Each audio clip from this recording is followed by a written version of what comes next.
કેમ છો વિદ્યાર્થી મિત્રો? બધા મજામાં? લાસ્ટ લેક્ચરમાં આપણે 3 MCQ જોયા. આજે આપણે પણ થોડાક MCQ જોવાના છે મુક્ત પતનના અને ઓલા ટેબલ ઉપરથી થતા હોય એવા. હું તમને કાયદેસર રીતે જ ગણાવું છું. તમારે ટેબલ ઉપરથી જોઈ લેવાનું કે આપણો જવાબ ટેબલ ઉપરથી પણ આવે છે કે નથી આવતો. તો આજના લેક્ચરના પહેલા 2 MCQ અથવા 2 દાખલા ટેબલ ઉપરથી આન્સર આવશે અને લાસ્ટમાં ટેબલનો બહુ ઉપયોગ કરવાનો નહીં. લાસ્ટ જે દાખલો ગણાવીશ ને એ તમારા માટે ખૂબ જ અગત્યનો હશે અને એ દાખલો આખે આખો મેં તમને સમજાવ્યો એવી રીતના જોવાનો રહેશે. ઘણા બધા વિદ્યાર્થીઓને નળવાળા દાખલામાં પ્રશ્ન હતા. ઘણા બધા મેં લખ્યું હતું જમીનથી અંતર શોધો અને મેં માપ્યું હતું નળથી અંતર. તે થોડુંક અન્ડરસ્ટેન્ડિંગથી બેટા સમજી લેવાનું તમારે કે ભાઈ મારી કોઈક વાર બોલવામાં ભૂલ થઈ હોય, બરાબર ને, તો તમારે અંતર જમીનથી ગોતતા તમને ટેબલ ઉપરથી હવે આવડતું જ હોય તો એટલા બધા પ્રશ્નો ક્રિએટ થવા જોઈએ નહીં. તમારે તમારી રીતના પ્રોપરલી સમજી લેવાનું. હું તમને અહીંયા શું સમજાવું છું કે કઈ કઈ ટાઈપના દાખલા હોઈ શકે અને કેવી રીતના દાખલા બની શકે. ઘણીવાર આપણે એમ જોતા કે આ ચેપ્ટર ભણ્યા ટેક્સ્ટબુકની અંદર તમે જોજો બેટા, ટેક્સ્ટબુકની અંદર આના જેવા કે આના નજીકના દાખલા નહીં હોય, બરાબર ને. આ બધા દાખલા આપણે જેડબલી નીટ માટે પ્રોપરલી તો કરીએ છીએ. તમારે ખાલી પેટર્ન દાખલાની જોવાની કે કઈ પેટર્નના દાખલા હોઈ શકે અને કેવી વાક્ય રચના આવે તો કેવી રીતના દાખલો ગણવો જોઈએ, એમાં તમારે તમારી બુદ્ધિ હાંકવી પડે. આજે દાખલાની શરૂઆત કરીએ. ખૂબ જ સરળ દાખલો, પરંતુ વાક્ય રચના એટલી જ વિચિત્ર. વાક્ય રચના જોતા તમને એવું લાગશે કે આની અંદર તો કઈ ડેટા આપ્યા જ નથી, જવાબ કેવી રીતના આવશે, બરાબર ને. પણ જોજો આખી હિન્ટ જોજો કેવી રીતના મેં દાખલામાં હિન્ટ આપવાનો પ્રયત્ન કર્યો છે. ટાવરની ટોચ પરથી મુક્ત પતન પામતા પદાર્થની ગતિ. ટાવર છે, એની ટોચ ઉપર એક પદાર્થ છે, એ પદાર્થને આપણે મૂકીએ એટલે મુક્ત પતન પામશે. પદાર્થની ગતિની છેલ્લી 2 સેકન્ડમાં કાપેલું અંતર. સાંભળજો મારી વાત આખી. છેલ્લી 2 સેકન્ડમાં કાપેલું અંતર, છેલ્લી સેકન્ડમાં, સોરી, છેલ્લી 2 સેકન્ડ નહીં, છેલ્લી સેકન્ડમાં કાપેલું અંતર તે પ્રથમ 3 સેકન્ડમાં કાપેલા અંતર જેટલું જ છે. વાક્ય રચના જોજો. છેલ્લી સેકન્ડમાં જેટલું અંતર કાપશે ને એટલું જ અંતર એને પેલી 3 સેકન્ડમાં કાપી લીધું હશે. તો ટાવરની ઊંચાઈ શોધો. તો સૌથી પહેલા મારે એવું કરવું પડે કે પ્રથમ 3 સેકન્ડની અંદર કાપેલું અંતર કેટલું એ મારે શોધવું પડે. તો અહીંયા લખું છું કે પ્રથમ 3 સેકન્ડમાં કાપેલું અંતર.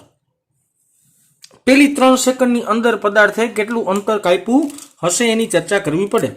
ઓકે, તો અંતર શોધવાનું મારી પાસે બહુ સિમ્પલ ઇક્વેશન છે. x is equal to v0t plus half at square. સમજો મારી વાત. x બરાબર v0t plus half at square. હવે પ્રારંભિક વેગ શું? તો કે મુક્ત પતન પદાર્થને કરો છો ને, ટાવર હોય, સ્થિર હોય, તો મુક્ત પતન માટે પ્રારંભિક વેગ 0 આવશે. x ગોતવાનો છે. x બરાબર અહીંયા 0 વત્તા 1/2, પદાર્થ નીચે આવે છે, -10 આવશે. ટી સ્ક્વેર, ભાઈ તો આપણે ટી સ્ક્વેર તો મને આપ્યો છે તો કે ના છે, પેલી 3 સેકન્ડની અંદર કાપવાનું અંતર, તો પેલી 3 સેકન્ડ એટલે 1 2 3 લખી નાખો, 3 નો વર્ગ, બરાબર ને. પેલી 3 સેકન્ડની અંદર કાપવામાં આવતું અંતર થયું.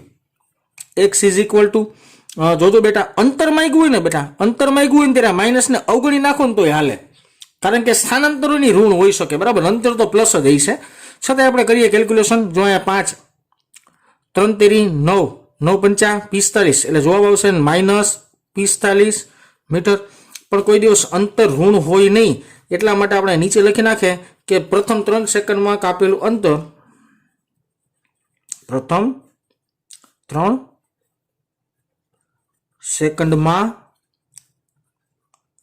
કાપેલું અંતર 45 મીટર હશે. પ્રથમ 3 સેકન્ડની અંદર કોઈ પદાર્થે 45 મીટર જેટલું અંતર કાપ્યું હશે. ઓકે, સરસ. ચાલો હવે બીજો પ્રશ્ન જો કે પ્રથમ 3 સેકન્ડમાં કાપેલા અંતર જેટલું જ હતું, છેલ્લી સેકન્ડમાં કાપેલું અંતર. તો પેલા તો એ ગોતવું પડે ને છેલ્લી સેકન્ડ કઈ, બરાબર ને. એટલે આપણે હવે ગોતવું પડે છેલ્લી સેકન્ડ માટે. છેલ્લી સેકન્ડ શોધવી પડશે ને મારે.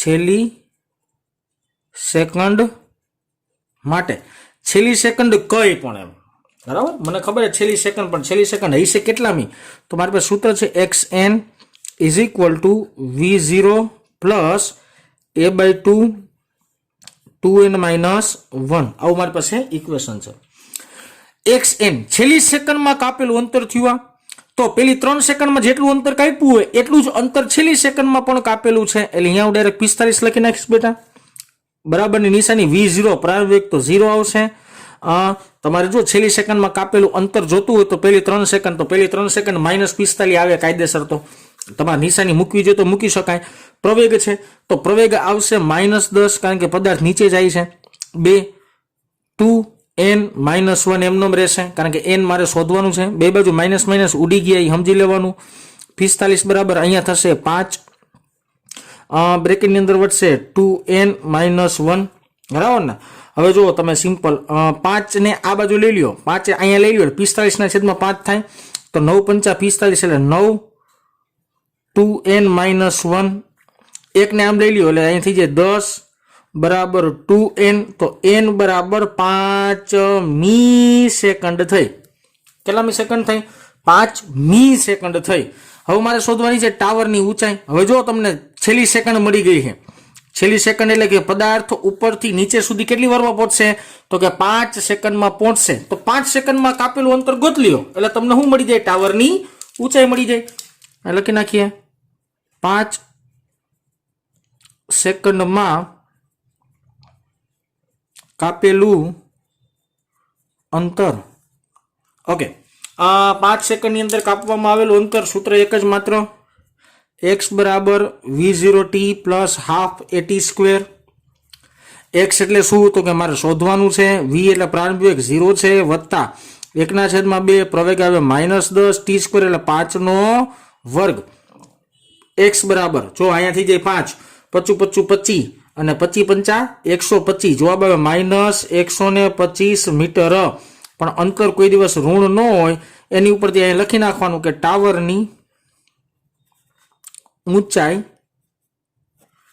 125 મીટર હશે દાખલો જો કે અહીંયા થઈ ગયો તો બેટા તમને x 45 મળે ને તો 45 નો ગાળો ક્યાં આવે ને જોઈ લેજો ઓલા કોષ્ટકમાં ઓલા બે ગાળા ગયા હતા ને બે વચ્ચે ડિફરન્સ ગયો તો પહેલાનો ડિફરન્સ 5 આવતો તો બીજાનો કંઈક 15 આવતો તો પછી કંઈક 25 આવતો તો પછી 35 આવતો ને પછી 45 આવતો તો 45 નો ગેપ અથવા ફેરફાર ક્યાં આવતો તો ખબર હે 5મી સેકન્ડે જ આવતો તો તમને ખબર પડી જાય ને કે છેલ્લી સેકન્ડ 5મી છે બરાબર તો જવાબ 125 તમને ડાયરેક્ટ મળી જાય બરાબર ને આ તો ઓલા કોષ્ટક ઉપરથી જો તમારે દાખલો ગણવો હોય તો એના ઉપરથી દાખલો થાય છે કોષ્ટક કંઈક ખોટું નહોતું અથવા તમને ન સમજાય એવું એમાં લગભગ કાંઈ નહીં હોય ઓકે ત્યારબાદ આપણે ગણીએ દાખલો એના પછીનો ખૂબ જ સહેલો દાખલો મેં ઓલરેડી રકમ લખેલી છે બેટા એટલે આપણા બધાનો સમય બચે અમુક દાખલામાં છે ને હું રકમ લખીશ નહીં પણ તમને રકમ હું સમજાવીશ બરાબર ને જેને અહીંયા તો લખેલી છે એટલે કંઈ પ્રશ્ન નથી આપણે ઓકે શું કહે છે વાક્ય રચના એક પદાર્થને 40 મીટર પ્રતિ સેકન્ડ જેટલા વેગથી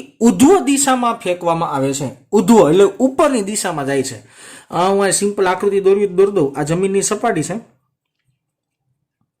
પદાર્થને મારે ઉપર ફેંકવાનો છે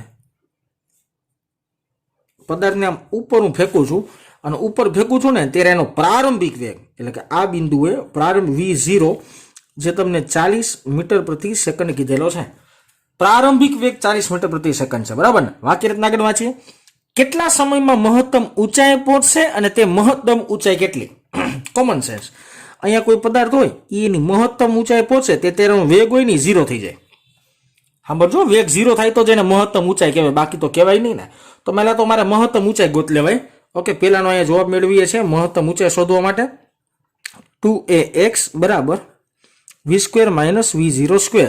સાંભળજો આખી વાત બગડો -10 x તો x ને આપણે h મેક્સિમમ ધારો કે કહી દે મહત્તમ ઊંચાઈ છે તો હાઈટ મહત્તમ એમ v² એટલે અંતિમ વેગ તો અંતિમ વેગ મારી પાસે કેટલો છે 0 નો વર્ગ માઇનસ v0² એટલે પ્રારંભિક વેગ જે મારી પાસે છે 40 નો વર્ગ અહીંયા 5 દુ 10 એટલે 20 માઇનસ માઇનસ અહીંયા માઇનસ ઉડી ગયા અહીંયા ચોકે ભરીને લખું છું કરો બોલું છું h મેક્સિમમ બરાબર 1600 જો અહીંયા માઇનસ આવે ને અહીંયા માઇનસ આવે બે ઉડી જાય h મેક્સિમમ બરાબર 16/20 મીંડું મીંડું ગયું એટલે એચ મેક્સિમમ બરાબર 80 જવાબ આવે 8 દુ 16 પરથી. મહત્તમ ઊંચાઈ કેટલી થઈ ગઈ 80 મીટર. ઓકે, હવે આ મહત્તમ ઊંચાઈએ પહોંચશે અને તે માટે લાગતો સમય શોધવાનો. બે પ્રશ્નો ભેગા છે. ઓકે, લાગતો સમય ગોતલે, બહુ ઇઝી. v બરાબર v0 પ્લસ 80. પ્રારંભિક વેગ 40 આપ્યો છે મને રકમ પ્રમાણે, અંતિમ વેગ 0 છે, વત્તા પ્રવેગ થાય -10 અને ટી આપણે લખવો પડે, ટી ની જગ્યાએ ટી જ લખવો પડે ને, સમય ગોતીએ છીએ તો. ઓકે, અહીંયા થઈ ગયું 10t અને આ બાજુ લઈ લ્યો એટલે પ્લસ 10t થઈ જાય બરાબર 40. તો ટી બરાબર 40/10, તો ટી બરાબર જવાબ આવે 4 સેકન્ડ. એનો મતલબ એવો થયો એને આટલું અંતર એટલે કે 80 મીટર જેટલું અંતર કાપવા માટે લાગતો સમય કેટલો થયો 4 સેકન્ડ. ઓકે, સરસ. એના પછીનો પ્રશ્ન, આ પેલો પ્રશ્ન એ પૂરો કર્યો. તે કેટલા સમયમાં જમીન પર પાછો આવે? કોમન સેન્સ, 4 સેકન્ડમાં ઉપર જઈ 4 સેકન્ડમાં પાછો આવે. જવાબ શું આવે? ટોટલ 8 સેકન્ડ આવે. હવે જો પેલા જમીનથી આ બિંદુએ પહોંચે, ત્યાંથી પાછો આવે તો એનું સ્થાનાંતર શું થાય? 0 થાય. એક વસ્તુ યાદ રાખજો, એનું સ્થાનાંતર શું થાય? 0 થાય. તો હું સમીકરણ લખી નાખું છું, x બરાબર v0t plus half at square. 1000 વાર કીધું છે અંતર નથી, આ સ્થાનાંતર છે બરાબર ને. સ્થાનાંતર ત્યાં લખવું પડે મારે 0, કારણ કે કુલ સ્થાનાંતર શું થાય 0. v0 એટલે પ્રારંભિક 40t, માઇનસ આવશે ડાયરેક્ટ 1/2, અહીંયા આવશે 10, આ 10 નું -12 લઈ લીધું છે. ટી નો સ્ક્વેર એટલે કે ટી મારે શોધવાનું છે. સાદુરૂપ આપી બેટા, હાલો સાદુરૂપ આપવાનું જો કે જરૂર નથી. 40 - 5t સ્ક્વેર. હવે આમાંથી 5t કોમન કાઢો તો 5t, જો 5t કોમન કાઢો એટલે 8 × 5 = 40 ને ટી નીકળી ગયો માઇનસ, અહીંયા વધે ખાલી ટી. આ 5t ના બરાબરની આ બાજુ લઈ આવો તો ભાગા, અહીંયા ગુણાકારમાં છે, આ બાજુ ભાગાકારમાં થાય 0/5t એટલે શું થઈ જાય 0, 8 - t. તો ટી બરાબર જવાબ શું આવે 8 સેકન્ડ. આ તો ગણવું હોય તો દાખલો, નો ગણવું તો અહીંયા 4 સેકન્ડ આવી પ્રમાણે મને ખબર પડી જાય કે ટોટલ અંતર 8 સેકન્ડ જ આવે. તે જમીન પર પડે ત્યાં સુધીમાં કાપેલું કુલ અંતર, મારે બોલવું નથી હવે, કાપેલું કુલ અંતર 80 + 80 બરાબર 160 મીટર થાય.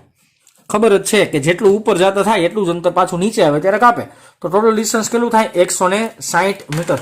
આને ગણવું હોય તો ગણી શકાય એવું, આવી રીતના સૂત્રકીય ગણી શકાય.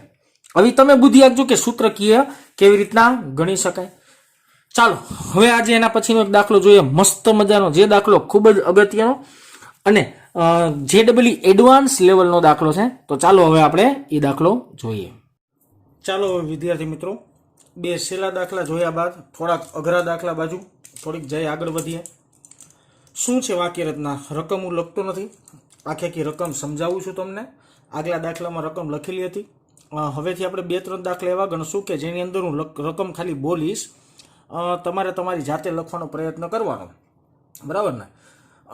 આખી વાક્ય રચના તમને સમજાવી દઈશ કે કેવી રીતના તમારે આખી રકમ બનાવી. આ બધા દાખલા છે ને હું મારી જાતે બનાવતો હોઉં છું.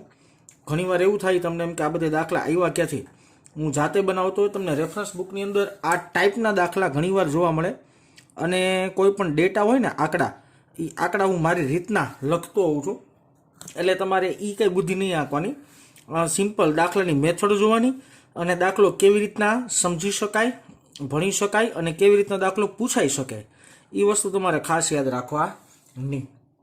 આ એક જમીનની સપાટી છે, અહીંયા આપણે લખી નાખીએ જમીન, અથવા તો પૃથ્વીની સપાટી કહીએ કે આ પૃથ્વીની સપાટી એથી એક બલૂન એટલે તમને ખબર છે ને કે પિક્ચરની અંદર આવું કંઈક હોય લગભગ. મને આકૃતિ પ્રોપર દોરતા નહીં આવડે, પણ હું પ્રયત્ન કરું છું કે આકૃતિ થોડીક વ્યવસ્થિત આપણે બનાવી શકીએ. આવું કંઈક બલૂન હોય, આમાં હીરો ને હિરોઈન બે બેઠા હોય ને પિક્ચરનું શૂટિંગ હાલતું હોય ને આવું કંઈક પરિકલ્પનામાં જવાનું, આવી કંઈક બુદ્ધિ હાંકવાની. ઓકે, જમીન પરથી એક બલૂન સ્થિર સ્થિતિમાંથી ઉધ્વ દિશામાં a બરાબર 2 મીટર પ્રતિ સેકન્ડ સ્ક્વેર જેટલા પ્રવેગથી ગતિ કરે છે. મારે આખી વાક્ય રચના સમજવું, હું શું કહેવા માંગુ છું એ કે અત્યારમાં એક બલૂન જમીન પર સ્થિર હતું. આ છે બલૂન, અહીંયા લખી દઉં છું તમને યાદ રહે એટલા માટે, બરાબર ને. આ છે બલૂન. ઈ સ્ટાર્ટિંગમાં જમીન પર સ્થિર સ્થિતિમાં હોય, ત્યારબાદ તે એમાં હવા ભરાવાની, આ ઉપરના ફુગામાં હવા ભરાવાની, હવા ભરાય એટલે ઉપર ઉડશે. તે ઉડવાની શરૂઆત કરશે ત્યારે તેનો પ્રવેગ 2 મીટર પ્રતિ સેકન્ડ સ્ક્વેર જેટલો છે એવું માની લે. જમીનથી આ બલૂન 40 મીટરની ઊંચાઈ સુધી પહોંચે. ઊંચાઈ આપણે કહી દઈએ 40 મીટર. આંકડા મને મોજ આવે એવા જેમ ફાવે હું બોલું છું, બરાબર ને? એટલે એવું ન વિચારતા કે સાહેબ 40 જ કેમ એમ. 40 મીટર જેટલી ઊંચાઈએ જ્યારે બલૂન પહોંચે ત્યારે આ બલૂનમાંથી કોઈ એક વ્યક્તિ સિક્કાને નીચે પડતો મૂકે છે. આ સિક્કો છે ધારો કે હું માની લઈએ, બરાબર ને? લખી દઉં છું આ સિક્કો છે. આખી વાત નિરાતે વિચારજો. હજી એકવાર ન સમજે તો વિડીયો રિપીટ કરીને જોવાની છૂટ તમને. 2-3 વાર જોજો, એમને નહીં સમજાય, બરાબર? સિક્કાને પડતો મૂકે છે. અહીં લખી દઉં છું પડતો મૂકે છે. જ્યારે પડતું મૂકતા હોય ને ત્યારે મુક્ત પતન થતું હોય. એટલે તમને કોમન સેન્સ હાલી જવી જોઈએ, બરાબર? તો એની ઉપરથી આપણે 2 પ્રશ્નો બનાવીએ. પહેલો પ્રશ્ન એવો કંઈક બનાવીએ કે સિક્કા જમીન પર પડવા લાગતો સમય, સિક્કાને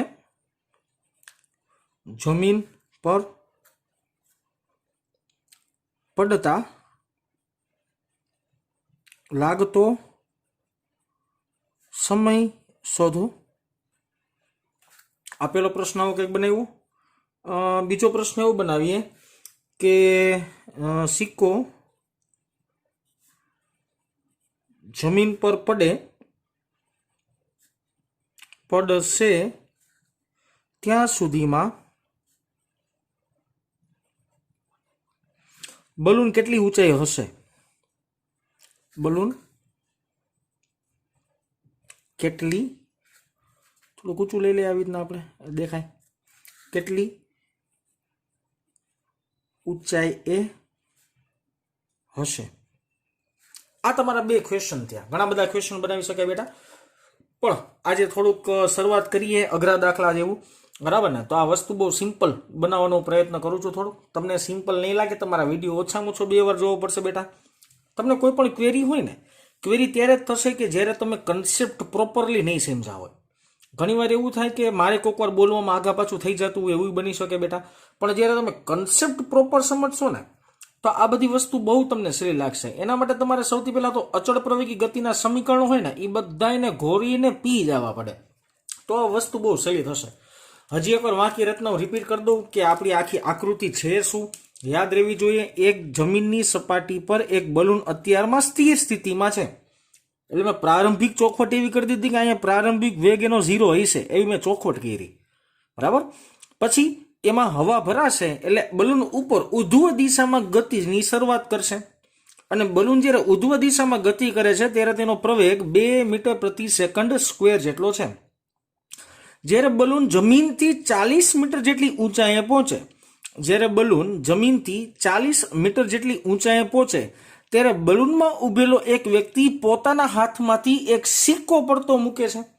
પોતાના હાથમાંથી એક સિક્કો પડતો મૂકે છે, બરાબર ને? હવે પ્રશ્ન જો, સિક્કાને જમીન પર પડતા લાગતો સમય કેટલો? મેં વાત કરી સિક્કા માટે. જોજો બલૂન તો હજી ઉપર જ જાય છે. મેં આ જગ્યાએથી સિક્કાને પડતો મૂકી દીધો, પરંતુ બલૂન તો ઉપર જાતું જ હશે, સ્થિર થઈ નહીં ગયું હોય. બલૂન પોતાની ગતિ ચાલુ જ રાખશે. કેટલા પ્રવેગથી? 2 મીટર પ્રતિ સેકન્ડ સ્ક્વેર જેટલા પ્રવેગથી. તો પ્રશ્ન એવો છે કે સિક્કો અહીંયા જમીન પર પહોંચે, સિક્કો અહીંયા જમીન પર પહોંચે ત્યારે લાગતો સમય કેટલો? કેટલા સેકન્ડ બાદ, કેટલા સમય બાદ તે સિક્કો જમીન પર અડી જશે, પહોંચી જશે? કન્સેપ્ટ જોજો બેટા, કન્સેપ્ટ બહુ વિચિત્ર છે. તમને વાક્ય રચનાથી સહેલી લાગતી હશે. હું ક્યારનો વિચિત્ર બોલું છું ને. હવે જો સમજાવું શું કહું છું. આવા બલૂન છે ને એ સ્થિર નથી થઈ જતું. સિક્કો પડતો મૂકતા હોય આ બલૂન સ્થિર નથી થતું. બલૂન તો ઉધ્વ દિશામાં ગતિ કરે જ છે. બલૂન ઉપર જ જાય જ છે. હું ટ્રેનમાં મુસાફરી કરું છું, હું વાર્તા કરું છું, વાર્તા મનમાં સમજજો અને પ્રેક્ટિકલી થોડુંક વિચારજો તો આ વસ્તુ સમજાશે. કે હું પ્લેનમાં મુસાફરી કરું છું. પ્લેનમાં મુસાફરીમાં ટ્રેન છે ને, પ્લેનમાં ને ટ્રેન રાખો. ટ્રેન ફૂલ સ્પીડમાં ગતિ કરે છે. ટ્રેન બહુ જ વધારે સ્પીડમાં ગતિ કરે છે. હું ટ્રેનમાંથી કોઈ શીશાનો ઘા કરું, બરાબર? અથવા શીશાને પડતો મૂકું, પાણીની બોટલ, શીશો ને પડતો મૂકું તો એ શીશાનો પ્રારંભિક વેગ શું થાય? હું એમ કહું કે આ સિક્કો છે, સિક્કો, હું આ સિક્કાની જ વાત કરું છું, તો સિક્કા માટે પ્રારંભિક વેગ શું થાય? સિક્કા માટે પ્રવેગ શું થાય? બે વસ્તુઓ, સિક્કા માટે પ્રારંભિક વેગ શું થાય અને સિક્કા માટે પ્રવેગ શું થાય, એ બુદ્ધિઆંક જેવી વાત છે. ઘણા વિદ્યાર્થી મિત્રો કહેશે એમ કે સિક્કાનો પ્રારંભિક વેગ તો સાહેબ 0 થાય ને, જિંદગીમાં 0 ન થાય. તમે જ્યારે ગતિમાન વસ્તુમાંથી કોઈ પદાર્થને ઘા કરો ને બેટા, ત્યારે જે પદાર્થને ઘા કરો છો ને એ પદાર્થને જેમાંથી ઘા કર્યો ને એનો વેગ મળે. આમાં જે ને જ્યાંથી ને એવું આવી ગયું. સમજાવું સિમ્પલ ભાષામાં કે હું ટ્રેનમાં બેઠો હતો અને મેં ટ્રેનમાંથી મેં શીશાને પડતો મૂક્યો, શીશાનો મેં ઘા કર્યો, તો જે ટ્રેનનો વેગ હશે ને એ વેગ કોને મળશે? આ સિક્કાને મળશે. એ વેગ કોને મળશે? આ સિક્કાને મળશે. એટલા વ્યક્તિ સિક્કો નીચે પડવાની શરૂઆત કરશે. આ કન્સેપ્ટ ખાસ યાદ રાખવાનો બેટા. અહીંયા મુક્ત પતન જેવી જ પરિસ્થિતિ છે, પણ અહીંયા પ્રારંભિક વેગ 0 જિંદગીમાં ન થાય, કારણ કે સિક્કો તમે જ્યાંથી મૂકો છો ને તે જગ્યાનો વેગ 0 નથી. એક વસ્તુ યાદ રાખજો ખાસ. ઓકે, તો સૌથી પહેલા મારે શું કરવું પડે ખબર છે? સિક્કાનો પ્રારંભિક વેગ શોધવો પડે, તો મને આખી વસ્તુ સમજાય. સિક્કાનો પ્રારંભિક વેગ ગોતો ને તો આખો દાખલો થશે મારાથી. એટલે હું અહીં પેલું હેડિંગ એવું મારું કે 40 મીટર અંતરે અથવા તો એમ લખાય અંતર કાપ્યા બાદ, 40 મીટર અંતર કાપ્યા બાદ બલૂનનો વેગ. હાલો, 40 મીટર અંતર કાપ્યા બાદ બલૂનનો વેગ, એનો મતલબ બલૂન જ્યારે અહીંયા પહોંચે ત્યારે એનો વેગ શોધી લો. હવે જો અહીંયા પહોંચે ત્યારે જેટલો વેગ બલૂનનો હોય ને એટલો જ વેગ સિક્કો ઘા કરો ને ત્યારે થાય. સાંભળજો મારી આખી વાત કે અહીંયા જ્યારે બલૂનનો તમે વેગ શોધશો, જેટલો વેગ બલૂનનો હશે ને એટલો જ વેગ સિક્કાને ઘા કર્યો ને એનો બનશે. એટલે કે સિક્કાનો પ્રારંભિક વેગ બનશે. હાલો, બલૂનનો વેગ શોધવો બહુ સહેલો. સમીકરણ લગાડી નાખો. 2ax બરાબર v² - v0². અહીંયા શબ્દ બલૂન લખ્યું છે, વાંચજો પાછા, ભૂલી ન જતા, બરાબર ને? હાલો, અહીંયા બગડે બે એમનેમ. એ એટલે પ્રવેગ, પણ કોનો? બલૂનનો. બલૂનનો પ્રવેગ કેટલો છે બેટા? 2 મીટર પ્રતિ સેકન્ડ². અને પદાર્થ ઉપર જ ગતિ કરે છે, તો માઇનસ નહીં લખું, પ્લસ જ લખીશ. એક્સ એટલે કાપવામાં આવતું અંતર કેટલું છે બેટા? 40 છે. ઓકે, સરસ. ચાલો, કાપવામાં આવતું અંતર એ 40 થયું, બરાબર. v² એટલે શું? તો કે બલૂનનો અંતિમ વેગ જે મારે ફાઇન્ડ કરવાનો છે, માઇનસ v0² એટલે શું? તો કે બલૂનનો પ્રારંભિક વેગ જે છે 0, તો 0નો સ્ક્વેર. નો લખો તો ચાલે. હવે એકાદું સ્ટેપ ઉલાડવું હોય તો ઉલાડી નાખાય બેટા, સહેલું પડે. ઓકે, સરસ. v² મારે ફાઇન્ડ કરવું છે. 2 દુ 4, ચોકે 160 જવાબ આવે.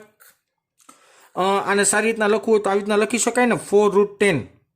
હા, 4√10 જ લખાય. 4√10 મીટર પ્રતિ સેકન્ડ. આ મેળો તમને બલૂનનો અંતિમ વેગ. 4√10 કેવી રીતના એવું ખબર પડી ગઈ ને? 16 ગુણ્યા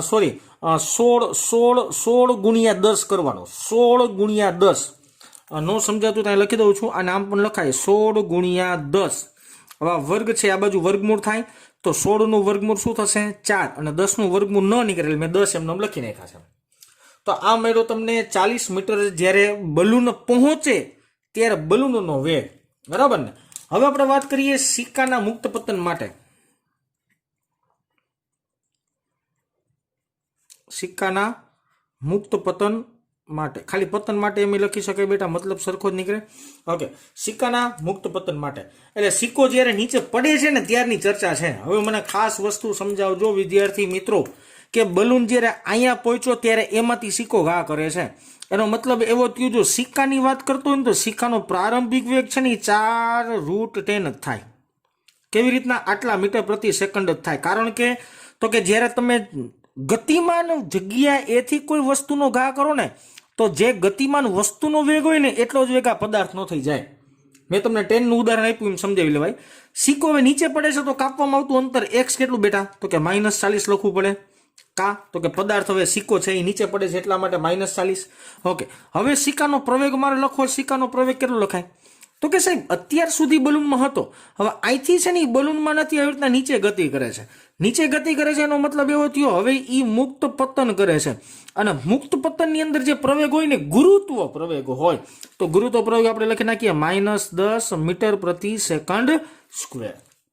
-10 લખવું પડશે કારણ કે પદાર્થ નીચે ગતિ કરે છે અને x એ કેવી રીતના માઇનસ આવ્યું કારણ કે પદાર્થ નીચે તરફ ગતિ કરે છે. ઓકે સરસ. ચાલો હવે મારે શું ગોતવાનું છે? ફાઇનલી સમય શોધવાનો છે. સમય શોધીએ. ચાલો બહુ ઈઝી છે બેટા. મારી પાસે ઇક્વેશન છે x બરાબર v0t પ્લસ હાફ એ t સ્ક્વેર. આ મારી ઇક્વેશન છે. આના સિવાય એક ઇક્વેશન વાપરી શકાય ખરું? વિચારજો. મારા મત અનુસાર ન વપરાય, બરાબર ને? છતાં તમે વિચારજો તમને શું લાગે છે. બધી કિંમત છે, કિંમત મૂકું છું બેટા હું.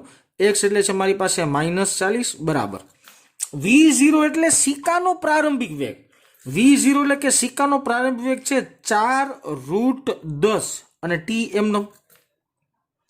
હવે માઇનસ ડાયરેક્ટ કરી જ નાખું છું કારણ તમને ખબર છે 1/2 પ્રવેગ છે મારી પાસે 10 ને t સ્ક્વેર એમનો રહેશે એટલે t સ્ક્વેર નો t સ્ક્વેર એમનો. એમાં કાંઈ હરી નહીં કરું, બરાબર ને? ઓકે. હજી આનું આપણે સાદુરૂપ દઈએ. સિમ્પલ. અથવા તો તમારે સાદુરૂપ વ્યવસ્થિત દેવું હોય ને તો દઈ શકાય. જો હરખેરખા પદને ભેગા કરું. અહીંયા 5 દુ 10, અહીંયા શું થઈ ગયું? 5 દુ 10 થઈ ગયું. એટલે આને આમ લઈ લ્યો એટલે થઈ જાય 5t સ્ક્વેર. સમજે ને? 5 દુ 10 એટલે 5 અહીંયા આવી ગયા. આ માઇનસ વાળા પદને આમ લઈ લીધા એટલે આવ્યું 5t સ્ક્વેર. આ પ્લસ વાળા પદને આમ લઈ લ્યો એટલે 4√10t. 40 વાળું પદ એમને રાખો એટલે -40 બરાબર 0. ઓકે સરસ. ચાલો હવે થોડાક બુદ્ધિજીવી માણસો હોય છે ને, બુદ્ધિજીવી માણસો એવું કરશે એમ કે સાહેબ આના અવયવો પાડી લેવાય. અવયવો પાડો ને એટલે આના 2 જવાબ આવે. પ્લસમાં જવાબ આવે ને માઇનસમાં જવાબ આવે. જે પ્લસમાં જવાબ આવે ને એને સાચો ગણવાનો, માઇનસમાં જવાબ આવે એને શું ગણવાનો? ખોટો ગણવાનો. કારણ કે આપણે સમય ગોતી છીએ એટલે પ્લસમાં આવતો જવાબ સાચો હોય અને માઇનસમાં આવતો જવાબ વિદ્યાર્થી મિત્રો કેવો હોય? ખોટો હોય. તમારી વાત સાચી છે બેટા, પણ આના અવયવ પાડવા ખૂબ જ મુશ્કેલ છે તમારા માટે કારણ કે અવયવ છે ને રૂટવાળામાં જલ્દી તમારાથી પડશે નહીં. તો યાદ કરવાનું બેટા દ્વિઘાત સમીકરણ. જેથી અવયવ પાડતા ન આવડે ને ત્યારે દ્વિઘાત સમીકરણનું સૂત્ર તમે 10th માં ભણ્યા છો એટલા માટે મેં તમને સમજાવ્યું નથી, પણ ડાયરેક્ટ હું તમને કહું છું એટલે તમને યાદ રહી જશે. મારી પાસે આવું સમીકરણ છે ax², યાદ આવતું હોય તો, વત્તા bx, યાદ આવે છે, વત્તા c બરાબર 0. આ બે સમીકરણની સરખામણી કરવાની. આ ઉપરનું અને આ બે સમીકરણની તમારે શું કરવાની છે? સરખામણી કરવાની છે. હાલો બે સમીકરણને સરખાવો એટલે a બરાબર તમને શું મળે? 5 મળે, બરાબર. b બરાબર તમને શું મળે? b બરાબર -4√10 મળે. અને c બરાબર તમને શું મળશે? તો કે c બરાબર મળશે મને -40 મળશે. આ તમને a b c ની કિંમત મળી ગઈ કારણ કે હવે આપણે દ્વિઘાત સમીકરણની અંદર મૂકશું આપણે, બરાબર ને? ઓકે. મારી પાસે દ્વિઘાત સમીકરણનો ઉકેલ, હવે અહીંયા લખું છું ઉકેલ બહુ મોટો થશે જોજો. દ્વિઘાત સમીકરણનું ઉકેલનું સૂત્ર છે t બરાબર, આને ડેલ્ટા સમીકરણ પણ કહેવાય, બરાબર ને? ડેલ્ટા ઇક્વેશન પણ કહેતા, પણ મને દ્વિઘાત સમીકરણ યાદ આવે છે એટલે હું દ્વિઘાત બોલું છું. -b ±√b²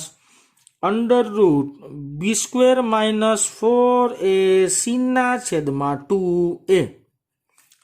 આ દ્વિઘાત સમીકરણ તમે ઓલરેડી 10મા ધોરણની અંદર ભણીને આવ્યા જ છો એટલા માટે મારે અહીંયા સમજાવવાની જરૂરિયાત રહેશે નહીં એવું મને લાગે છે, બરાબર ને? જે વિદ્યાર્થીને આ સમીકરણ નથી આવડતું અથવા તો કેવી રીતના હોય, બરાબર, તો જ્યારે સ્કૂલમાં આપણે રૂબરૂ મળીએ ત્યારે હું વસ્તુ સારી રીતના સમજાવીશ. આપણે 12 સાયન્સની અંદર પણ આનો ઉપયોગ 1-2 જગ્યાએ આવશે ત્યારે પણ આપણે આ વસ્તુ ડિસ્કશનમાં લેતા જશું. ઓકે. મારે ટી ફાઇન કરવાના છે, બી ની વેલ્યુ. જો આ માઇનસ તો છે જ, અહીંયા માઇનસ જ છે તો માઇનસ પ્લસ. ઓકે. વચ્ચે પ્લસ ઓર માઇનસ બે નિશાની. b², બી છે મારી પાસે -4 ને √10. બી નો સ્ક્વેર કરશો એટલે થઈ જશે 160. રૂટ રાખવાનું બેટા 160. ડાયરેક્ટ કરી નાખ્યું મેં. 4ac, આ 4 a એટલે મારી પાસે શું છે? 5 અને c એટલે શું છે? -40. એટલે થઈ ગયું 4ac -40 મેં લખ્યા છે. થોડુંક આવી રીતના ઉપર લઈ લે તમને દેખાય પ્રોપરલી. ઓકે સરસ. અહીં જ આપણે થોડુંક કોન્સન્ટ્રેટ કરવાનું. હવે આનું સાદુરૂપ આપીએ. સિમ્પલ. સોરી, છેદમાં 2 એ હું ભૂલી ગયો છું. 2 એ એટલે થશે મારી પાસે 5 એટલે 5 દુ 10, બરાબર ને? ઓકે. આનું સાદુરૂપ આપીએ સિમ્પલ. 4√10 ±√160 ચોકે 16 અને 16×5 = 80 એટલે 800 જવાબ આવે, પણ અહીંયા પ્લસ આવશે, +800 કારણ કે આ માઇનસ ના માઇનસ બહાર નીકળી ગયા એટલા માટે.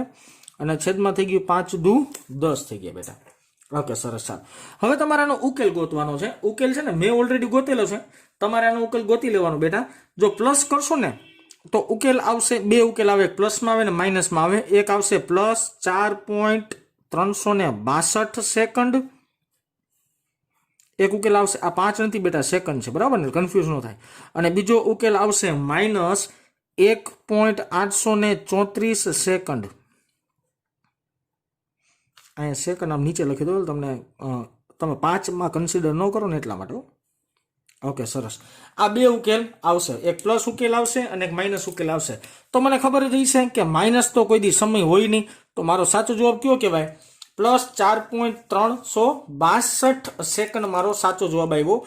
એનો મતલબ એવો થયો, સિક્કાને જમીન પર પડવા માટે, આકૃતિમાં આવી જાઓ પાછા, સિક્કાને તમે અહીંથી મૂકો છો અને જમીન પર જ્યારે પહોંચે, જમીન પર સિક્કો જ્યારે પહોંચે ત્યારે જમીન પર પહોંચતા સિક્કાને લાગતો સમય 4.362 સેકન્ડ મળશે. ઓકે, સરસ. હજી આપણે પહેલા પ્રશ્ન પૂરું થયું છે બેટા, બીજો પ્રશ્ન હજી બાકી છે. વિડીયો 17-18 મિનિટનો થઈ ગયો અને હજી તમારે બીજો પ્રશ્ન બાકી છે, એટલા માટે મેં આઈએમપી વસ્તુ કીધી ત્યાં. ઓકે, સરસ. ચાલો, બીજો ક્વેશ્ચન આપણે વાંચીએ. અહીંયા મેં લખેલો છે બીજો ક્વેશ્ચન. શું કહે છે? સિક્કો જમીન પર પડશે ત્યાં સુધીમાં, કોમન સેન્સ ને, મેંથી સિક્કાને મૂક્યો તો 4.362 સેકન્ડમાં પહોંચી જાય. પણ બલૂન તો ઊભું નથી ને ભાઈ, બલૂન એ ઉપર તો જાતું જઈશે ને. તો 4.362 સેકન્ડ બાદ બલૂન કઈ જગ્યા હશે, કેટલી ઊંચાઈ હશે, તે મારે ઊંચાઈ શોધવાની છે. તો આપણે એમ કહી દઈએ, અહીં હેડિંગ આપી દઈએ મસ્ત મજાનું રેડ પેનથી, એટલે દેખાય તમને કે 4.362 સેકન્ડ અથવા સમયમાં બલૂને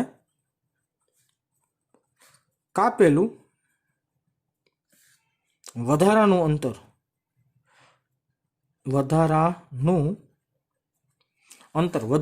કેમ લખ્યું બેટા? તો મને ઓલરેડી ખબર છે કે 40 મીટર તો એનું ઓલરેડી અંતર કાપેલું જ છે, અને હવે ઉપર જાય છે આટલા સેકન્ડમાં, બરાબર ને? કારણ કે સિક્કો આટલા સેકન્ડમાં નીચે પહોંચે, તો સિક્કો જેટલી વારમાં નીચે પહોંચે એટલી વારમાં બલૂન ઉપર કઈ જગ્યાએ વયો ગયું એ મારે શોધવાનું છે. ઓકે, સરસ. ચાલો બેટા, કેલ્ક્યુલેશન કરીએ હવે થોડીક, બરાબર ને? બહુ સહેલી કેલ્ક્યુલેશન છે આના માટે. બલૂનનો પ્રારંભિક વેગ કેટલો? સાંભળજો, આ સેકન્ડે બલૂનનો પ્રારંભિક વેગ કેટલો, એનો મતલબ એવો થયો, બલૂન જ્યારે અહીંયા હોય ને, અહીંયા, ત્યારે એનો વેગ જોવાનો. તો કે બલૂન જ્યારે અહીંયા હતો ત્યારે એનો વેગ મને કેટલો મળ્યો? તો કેલ્ક્યુલેશન પરથી 4√10 મીટર પ્રતિ સેકન્ડ. કોમન સેન્સ સમજો મારી વાત. અહીંથી ઉપર કેટલા સમયમાં જાય છે એ નથી ગોતવાનું મારે, અહીંથી કેટલો ઊંચો જાય છે એ શોધવાનું છે. તો અહીંયા બલૂન હતો ત્યારેનો વેગ જે હોય એને આપણે પ્રારંભિક વેગ કેવો પડે? પેલા કિસ્સામાં એને આપણે અંતિમ કીધો હતો, પણ જ્યારે બીજો કિસ્સો વિચારીએ છીએ ત્યારે એને આપણે શું કેવું પડે? પ્રારંભિક વેગ. તો મેં પ્રારંભિક વેગ કેટલો લખીને આવ્યો બેટા? 4√10. ઓકે, બલૂનનો પ્રવેગ કેટલો? તો કે બલૂન તો પહેલેથી જ સાહેબ 2 મીટર પ્રતિ સેકન્ડ સ્ક્વેર જેટલા પ્રવેગથી આગળ વધે છે. ઓકે, સરસ. ચાલો, તો હવે મારે સમીકરણ કયું મૂકવું પડે? તો કે સમીકરણ મારે મૂકવું પડે x બરાબર v0t plus half at square. Okay, આ મારે સમીકરણ મૂકવા જવું પડે. ચાલો, મૂક્યાની અંદર બધી કિંમત મૂકવાની છે બેટા. હાલો, x તો મારે ફાઇન શોધવાનું છે, અને x ડેક્સ કહી દઈએ. હાલો, શોધવાનું છે v0 પ્રારંભિક વેગ 4√10, t એટલે થશે, મારી પાસે t લખેલો છે 4.362 વત્તાની નિશાની 1/2. પ્રવેગ કોનો? બલૂનનો. બલૂન ઉપર જ જાય છે તો પ્રવેગ પ્લસ આવશે, તો 2 કૌંસમાં t સ્ક્વેર એટલે કે 4.362 નો વર્ગ. ઓકે, સરસ. x ડેશ આનું આખું તમે કેલ્ક્યુલેશન આપજો. મેં કેલ્ક્યુલેશન આપ્યું છે, તો આખું કેલ્ક્યુલેશન તમે આપશો ને એટલે તમને લગભગ જવાબ મળશે 74.17 મીટર જેટલું. કોક દીક ઉતાવળમાં મારી ભૂલ હોય બેટા, તમારે કોઈ ચેક કરી લેવાનું. 74.17 મીટર. હવે એનો મતલબ શું થયું ખબર? 74.17 નો કે તમે જ્યારે સિક્કો અહીંયા મૂક્યો ત્યારે બલૂન ઉપર ગયું, સિક્કો જ્યારે અહીંયા પહોંચ્યો ત્યારે બલૂન કેટલું ઉપર ગયું? ત્યારે ઉપર ગયું છે 74.17 મીટર. કેટલું? 74.17 મીટર. અહીંથી 74.17 વત્તા 40 તો કરવું જ પડશે ને. અહીંથી 74.17 વત્તા 40 તો તમારે કરવું જ પડશે. ઓકે, તો હવે આપણે મારે આખો દાખલો એવી રીતના લખવો પડે, બલૂનની કુલ ઊંચાઈ, બલૂનની કુલ ઊંચાઈ અથવા કાપેલું કુલ અંતર બે શબ્દ લખી શકાય બેટા. હાલો, કુલ ઊંચાઈ કેટલી છે તો કે 40 તો સાહેબ પેલા હતી વત્તા 74.17 જેટલું અંતર કાપ્યું. ટોટલ જવાબ આવે 114.17 મીટર જેટલું ડિસ્ટન્સ કુલ એને કાપ્યું હશે. તો આ વસ્તુ ખાસ અગત્યની, આ દાખલો ખૂબ જ અગત્યનો છે બેટા, મોસ્ટ આઈએમપી છે. જેડબલઈ નીટ માટે આવા દાખલા હોઈ શકે, પણ હું એમ કહીશ કે જેડબલઈ નીટની અંદર જે ડેટા આપ્યા હોય ને બેટા, ડેટા એ એવી રીતના આપ્યા હોય કે આવા જવાબ ન આવે, જેનું કેલ્ક્યુલેશન સહેલાઈથી થઈ શકતું હોય ને બેટા, કેલ્ક્યુલેટર વગર એવા જ ડેટા બનાવીને લોકોએ આપ્યા હોય. આ તો હું મારી જેમ આડેધડ ડેટા મૂકતો હોય એટલે આપણે આવા અપૂર્ણાંક જવાબ, વિચિત્ર આપણા જવાબ આવતા હોય. આ દાખલો બધાને સમજાઈ જવો જોઈએ શાંતિપૂર્વક. જો ન સમજાય તો આ વિડીયો 1-2 વખત ઓછામાં ઓછો બેટા રિવિઝનમાં લ્યો. 1-2 વખત આનું નાનું તમે રિવિઝન કરી રાખશો તો તમને આ ટાઈપના દાખલા સમજાશે.